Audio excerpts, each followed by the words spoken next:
Hello, നമസ്കാരം. 9ാം ക്ലാസ്സിലെ മാത്സിൻ്റെ 4ാം ചാപ്റ്ററായ multiplication identities, ഗുണന സമവാക്യങ്ങൾ, അതിലെ ക്രിയാകൗതുകങ്ങൾ, നമ്പർ ക്യൂരിയോസിറ്റീസ് എന്ന ടോപ്പിക്കിലെ 1ാമത്തെ ചോദ്യം. സമചതുര മാജിക്, സ്ക്വയർ മാജിക്, അതാണ് ഈ വീഡിയോയിൽ പറയുന്നത്.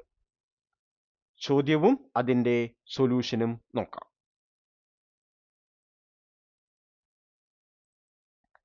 ചോദ്യം: ചുവടെ കാണിച്ചിരിക്കുന്നത് പോലെ സംഖ്യകൾ എഴുതുക. Write numbers as shown below. അതായത് ഇവിടെ നമുക്ക് ഒരു സ്ക്വയർ സമചതുരമുണ്ട്. 25 സംഖ്യകളുടെ ഒരു സമചതുരമാണ് ഇത്. അതായത് 5/5 എന്ന ഒരു സ്ക്വയർ ആണ് ഇത്. ഓക്കെ, ഇനി ഇവിടെ ആദ്യത്തെ ചോദ്യം നോക്കൂ. കലണ്ടറിൽ ചെയ്തതുപോലെ 4 സംഖ്യകളുള്ള ഒരു സമചതുരം അടയാളപ്പെടുത്തുക. Mark A square of 4 numbers. അപ്പം നമുക്ക് എന്ത് ചെയ്യാം? 4 സംഖ്യകളുടെ ഒരു സ്ക്വയർ മാർക്ക് ചെയ്യാം. ഉദാഹരണം നമുക്കിതാ ഇതെടുക്കാം. ഈ ഒരു 4 സംഖ്യകളുടെ സമചതുരം അല്ലെങ്കിൽ സ്ക്വയർ എടുക്കാം. ഇനി എന്ത് ചെയ്യണം? സംഖ്യകൾ കോണോട് കോൺ ഗുണിച്ച് വ്യത്യാസം കണ്ടുപിടിക്കുക. Find the difference of diagonal products. അപ്പം നമുക്ക് ഇവിടെ ആദ്യത്തെ കോണോട് കോൺ ഗുണനം എന്തായിരിക്കും? 4 × 10 40. ഇനി രണ്ടാമത്തെ ഡയഗണൽ പ്രൊഡക്റ്റ് 5 × 9 45. അവയുടെ വ്യത്യാസം ഡിഫറൻസ് എത്രയാണ്? 45 - 40 5. ഓക്കെ, അപ്പോൾ 4 സംഖ്യകളുള്ള ഒരു സമചതുരം അടയാളപ്പെടുത്തി. സംഖ്യകൾ 4, 5, 9, 10. സംഖ്യകൾ കോണോട് കോൺ ഗുണിച്ച് വ്യത്യാസം കണ്ടുപിടിച്ചു 5. ഏതു സമചതുരത്തിലെ 4 സംഖ്യകൾ എടുത്താലും ഒരേ വ്യത്യാസമാണോ കിട്ടുന്നത്? നമുക്ക് വേറെ ഒരു സ്ക്വയർ 4 സംഖ്യകളുള്ള വേറെ ഒരു സമചതുരം കൂടി നോക്കാം. അപ്പൊ ഇവിടെ നമുക്ക് എന്ത് ചെയ്യാം? ഈ ഒരു സമചതുരം നോക്കാം.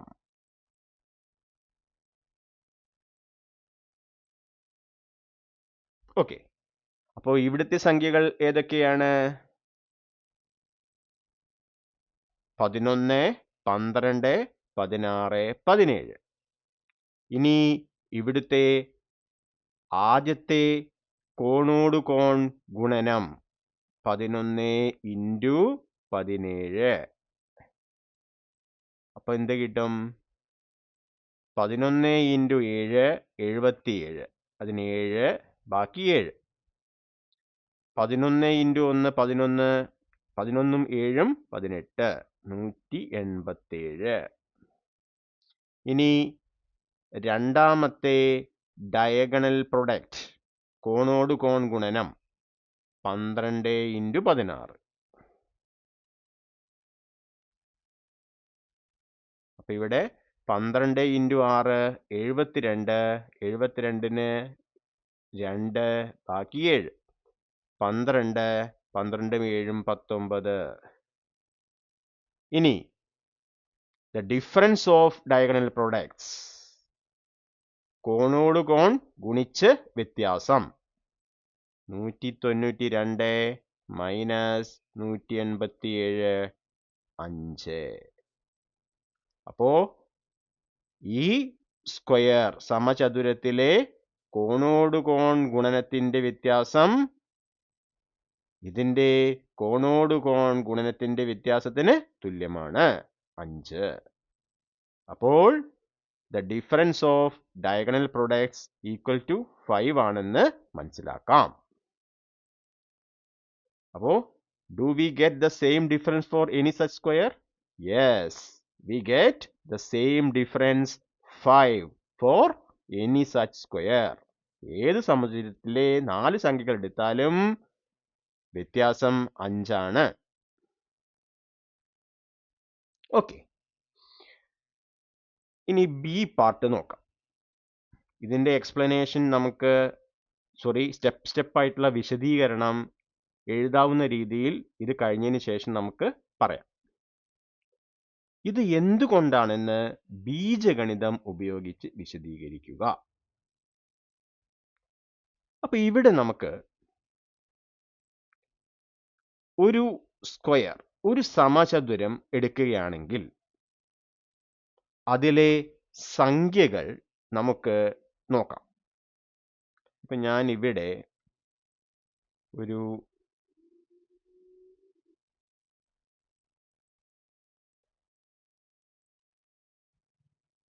സ്ക്വയറിലുള്ള സംഖ്യകൾ എഴുതാൻ പോവുകയാണ്. അപ്പോ ഇവിടെ ആദ്യത്തെ സംഖ്യ x ആണെന്ന് വിചാരിച്ചോളൂ. അങ്ങനെയാണെങ്കിൽ ഇതെന്തായിരിക്കും? 11. 11 പ്ലസ് 1 12. അപ്പൊ ഇതെന്തായിരിക്കും? x പ്ലസ് 1 ആയിരിക്കും.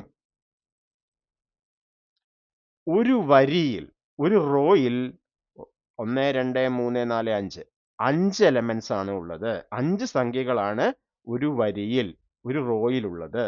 അതുകൊണ്ട് എക്സിന് താഴെയുള്ള നമ്പർ x പ്ലസ് 5 ആയിരിക്കും. അല്ലേ? 11 5 16. ഓക്കെ, ഇവിടെ നോക്കൂ, 4 5 9. ഇനി 16 കഴിഞ്ഞിട്ടുള്ള അടുത്ത സംഖ്യയാണ് 17. അപ്പൊ നമുക്ക് x പ്ലസ് 6 എന്ന് കിട്ടും. ഓക്കെ, അപ്പോൾ സമചതുരത്തിലെ ആദ്യ സംഖ്യ x ആണെങ്കിൽ മറ്റുള്ള സംഖ്യകൾ x plus 1, x plus 5, x plus 6 ആയിരിക്കും. If the first number of the square is x, then other numbers are x plus 1, x plus 5 and x plus 6. ഇനി നമുക്ക് ആദ്യത്തെ ഡയഗണൽ പ്രൊഡക്റ്റ്, അതായത് കോണോട് കോൺ ഗുണനം നോക്കാം. അപ്പോൾ x ഇൻറ്റു x പ്ലസ് 6 അതെന്ന് പറയുമ്പോൾ എക്സിനെ എക്സ് കൊണ്ട് ഗുണിച്ചാൽ എക്സ് സ്ക്വയർ, പിന്നെ പ്ലസ് ആണ് എക്സ് ഇൻറ്റു 6 6x. ഇനി രണ്ടാമത്തെ ഡയഗണൽ പ്രൊഡക്റ്റ്, രണ്ടാമത്തെ കോണോട് കോൺ ഗുണനം x plus 1 into x plus 5. അപ്പൊ എന്തായിരിക്കും? X into x x square, പിന്നെ plus x into 5 5x, plus 1 into x x, 1 into 5 5. Okay, ഇനി ഇവ തമ്മിലുള്ള വ്യത്യാസം എന്താണ്? ഇവ തമ്മിലുള്ള വ്യത്യാസം x square plus 5x plus x plus 5 ബ്രാക്കറ്റിലിടാം, മൈനസ് ബ്രാക്കറ്റില് എക്സ് സ്ക്വയർ പ്ലസ് 6x. അപ്പൊ എന്ത് കിട്ടും നോക്കാം? X square plus 5x plus x plus 5. ഈ മൈനസ് അകത്തോട്ട് പോകുന്നു, ഇവിടെ പ്ലസ് ആണ്. മൈനസും പ്ലസും മൈനസ് എക്സ് സ്ക്വയർ, മൈനസും പ്ലസും മൈനസ് 6x. ഇനി എന്താണ്? എക്സ് സ്ക്വയറും മൈനസ് എക്സ് സ്ക്വയറും ക്യാൻസലായി. ഒരു കാര്യം വിട്ടുപോയി. 5x എക്സും കൂട്ടിയാൽ 6x. അപ്പം നമുക്ക് 6xും മൈനസ് 6xും ക്യാൻസലായി. ബാക്കി എന്തുണ്ട്? 5 ഉണ്ട്. ഓക്കെ, അതായത് ബീജഗണിതം ആൾജീബ്ര യൂസ് ചെയ്തപ്പോൾ നമുക്ക് ഡിഫറൻസ് വ്യത്യാസം 5 തന്നെ കിട്ടി. ഓക്കെ, അപ്പോൾ ബീജഗണിതം ഉപയോഗിച്ച് നമ്മൾ ഇങ്ങനെയാണ് സോൾവ് ചെയ്യേണ്ടത്. ഓക്കെ, അപ്പോൾ ഇത് ഏകദേശം എല്ലാവർക്കും മനസ്സിലായില്ലേ? നമുക്കിനി ഇതിൻ്റെ സ്റ്റെപ്പ് ബൈ സ്റ്റെപ്പ് വിശദീകരണം ഒന്ന് പെട്ടെന്ന് നോക്കാം. അപ്പോൾ ആദ്യം ചെയ്തത് എന്താണ്? ഒരു സമചതുരം തിരഞ്ഞെടുക്കുക. Choose A square of 4 numbers. ഇവിടെ നമ്മൾ 2 എക്സാമ്പിൾസ് എടുക്കുന്നുണ്ട്. ആദ്യത്തെ എക്സാമ്പിൾ ഇതാണ്. ആദ്യത്തെ എക്സാമ്പിളിൽ നമ്മൾ 1, 2, 6, 7 എന്ന സ്ക്വയർ എടുത്തു. അപ്പൊ ഇവിടെ 1 × 7 7, 6 × 2 2 × 6 12. അപ്പോൾ ഇവിടെ നമുക്ക് വ്യത്യാസം എത്ര കിട്ടി? 12 - 7 5 എന്ന് കിട്ടി.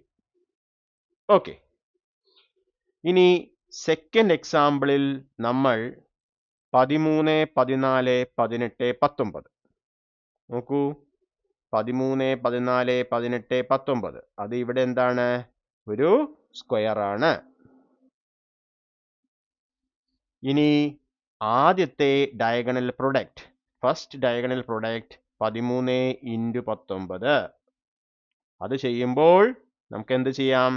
13 × 20 ചെയ്യുമ്പോൾ 260 കിട്ടും. എന്നിട്ട് 19 + 1 20. അപ്പോൾ 1 × 13 13 കുറയ്ക്കുക. അപ്പോൾ 247. ഇനി രണ്ടാമത്തെ കോണോട് കോൺ ഗുണനം ഡയഗണൽ പ്രൊഡക്റ്റ് 14 × 18. അപ്പം നമുക്ക് എന്ത് ചെയ്യാം? 14 × 20 ചെയ്യുകയാണെങ്കിൽ നമുക്ക് എന്ത് കിട്ടും? 280 കിട്ടും. അതിന്ന് 2 14 കുറയ്ക്കണം. 28 കുറയ്ക്കുക.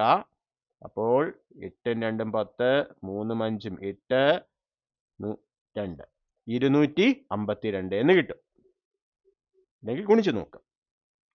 ഇനി കോണോട് കോൺ ഗുണനത്തിന്റെ വ്യത്യാസം, the difference of diagonal products 252 - 247 5 എന്ന് കിട്ടും.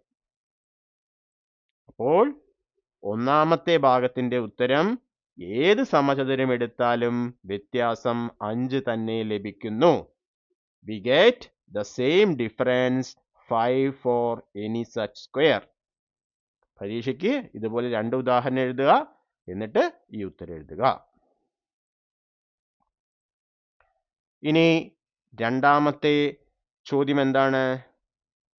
ബീജഗണിതം ഉപയോഗിച്ച് വ്യത്യാസം 5 ആണെന്ന് തെളിയിക്കുക.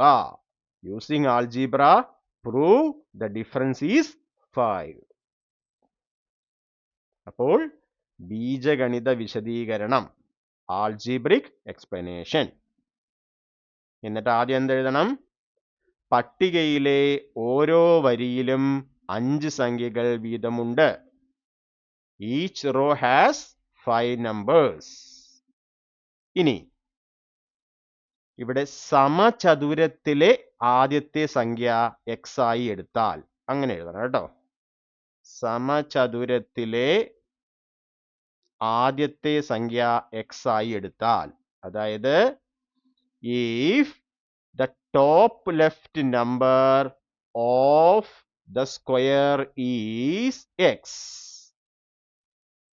then എന്തായിരിക്കും? ഈ ചിത്രം വരച്ചു വയ്ക്കുക. x, x + 1, x + 5, x + 6. ഇനി എന്തെഴുതാം? കോണോട് കോൺ ഗുണനഫലങ്ങൾ, ഡയഗണൽ പ്രൊഡക്ട്സ്.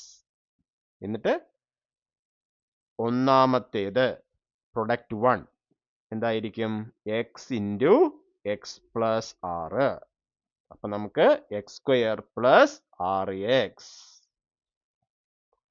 രണ്ടാമത്തേത് സെക്കൻഡ് പ്രൊഡക്റ്റ് 2 അങ്ങനെ തന്നെ എഴുതാം. എന്നിട്ട് X plus 1 into x plus 5. അപ്പൊ ഇവിടെ എക്സ് ഇൻറ്റു എക്സ് x², പിന്നെ എക്സ് ഇൻറ്റു 5 5x, പിന്നെ 1 ഇൻറ്റു എക്സ് എക്സ്. ഇനി ആ 5xഉം എക്സും കൂട്ടുമ്പോൾ 6x പ്ലസ് 1 ഇൻറ്റു 5 5. ഇവിടെ എല്ലാം പ്ലസ് ആണ്, അതുകൊണ്ട് ഇവിടെയും പ്ലസ് ആയിരിക്കും.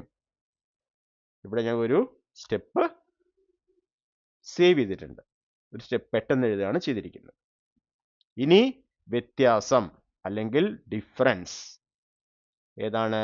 ഇതിൽ വലുത് ഇതാണ്. x² plus 6x plus 5 minus x² plus 6x. അപ്പോൾ നമ്മൾ നേരത്തെ ചെയ്ത പോലെ ഇതിനെ എക്സ്പാൻഡ് ചെയ്ത് എഴുതുമ്പോൾ x²ഉം മൈനസ് x²ഉം ക്യാൻസലായി, 6xഉം ഇത് മൈനസ് 6xഉം ക്യാൻസലാവും, 5 എന്ന് കിട്ടും. അപ്പൊ ഇവിടെ ഏത് x എടുത്തു കഴിഞ്ഞാലും അതെന്ത് ചെയ്യുന്നുണ്ട്? കട്ടായി പോകുന്നുണ്ട്.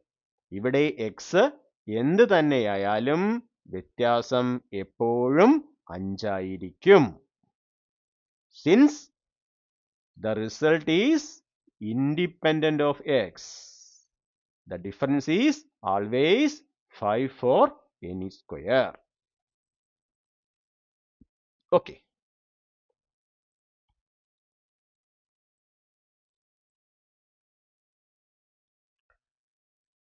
അപ്പോൾ കൂട്ടുകാരെ, ഈ വീഡിയോ നിങ്ങൾക്ക് ഉപകാരപ്രദമായി എന്ന് വിചാരിക്കുന്നു. അങ്ങനെയെങ്കിൽ നിങ്ങൾ ചാനൽ സബ്സ്ക്രൈബ് ചെയ്യണം. അതേപോലെ വീഡിയോ ലൈക്ക് ചെയ്യുക. നിങ്ങളുടെ മറ്റുള്ള ഫ്രണ്ട്സിന് ഇത് ഷെയർ ചെയ്യുക. നിങ്ങളുടെ അഭിപ്രായങ്ങൾ കമൻറ്റ് ബോക്സിൽ രേഖപ്പെടുത്തുക. അപ്പോൾ ഈ വീഡിയോ കണ്ട എല്ലാവർക്കും നന്ദി. Keep learning and keep growing. അടുത്ത വീഡിയോ വരെ എല്ലാവർക്കും ബൈ.